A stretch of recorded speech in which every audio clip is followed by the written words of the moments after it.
Hoje a ideia é fazer um vídeo diferente, um vídeo contando um pouco da minha história, como eu conheci a filosofia, como ela me conquistou, quais são os principais autores que eu procuro estudar, quais são as principais escolas que me influenciaram, um pouco disso tudo. Mas antes, não se esqueça, se inscreva aqui, ajude a gente a trazer mais vídeos para vocês, tá bom? Eu nunca sonhei em cursar filosofia, ao contrário, era uma das matérias que eu tinha dificuldade, estudando em escola pública, de ter acesso justamente pela falta de tempo em ler as obras, em me aprofundar. Só que aos 17 anos eu recebi um convite para ingressar numa congregação religiosa que formava padres e irmãos para trabalhar na missão. E eu sempre gostei desse tipo de, eh, não situação, mas desse tipo de missão, de ajudar, de se dedicar, de fazer o bem. Então eu decidi ir para essa congregação. E lá, como obrigação, é necessário cursar filosofia. Então, o meu primeiro contato com a filosofia foi, digamos, de imposição. Não era algo que eu queria fazer, mas era necessário. Eu fui.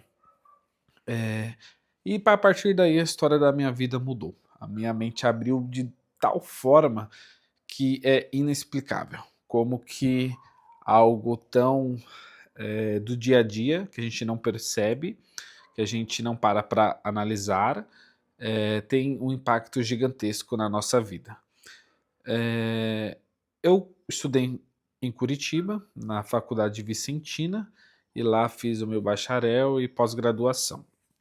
É, o principal autor que eu tive no primeiro ano de faculdade foi Jean-Paul Sartre, a questão da liberdade, do nada, existencialismo, tudo isso me influenciou. Até então eu fiz artigos sobre ele e logo após isso eu migrei para outro autor, que eu já vou falar.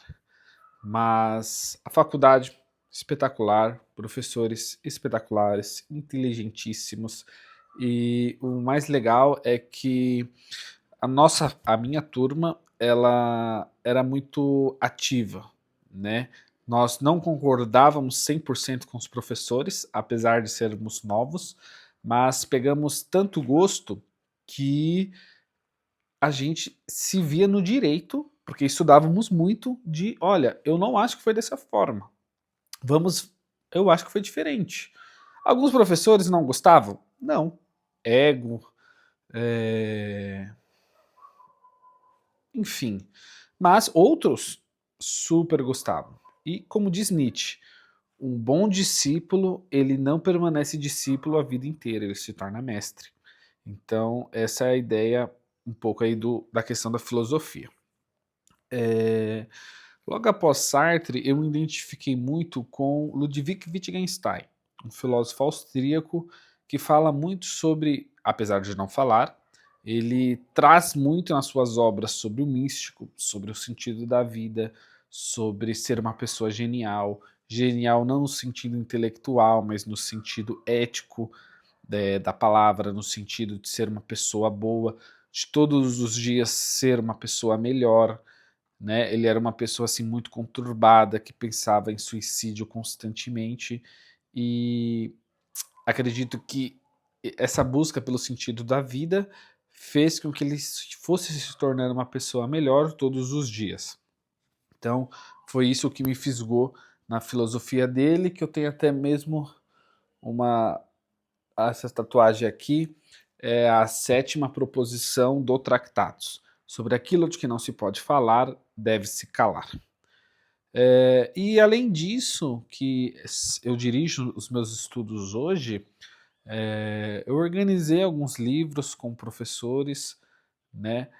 Livros de poesia, livros de filosofia, escrevi capítulos de livros de docência, e isso enriquece muito aí não só o currículo, mas o trabalho, aquilo que a gente vai fazendo.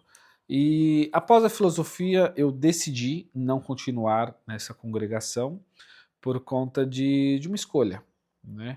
Já não fazia mais sentido para mim, não porque eu me tornei ateu, não, não me considero.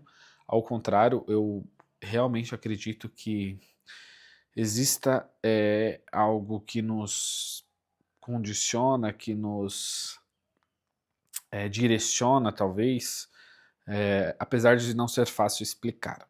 Mistério da fé, né? Mas é um pouco disso, resumindo brevemente a minha história aí na filosofia. E aí eu nunca mais larguei.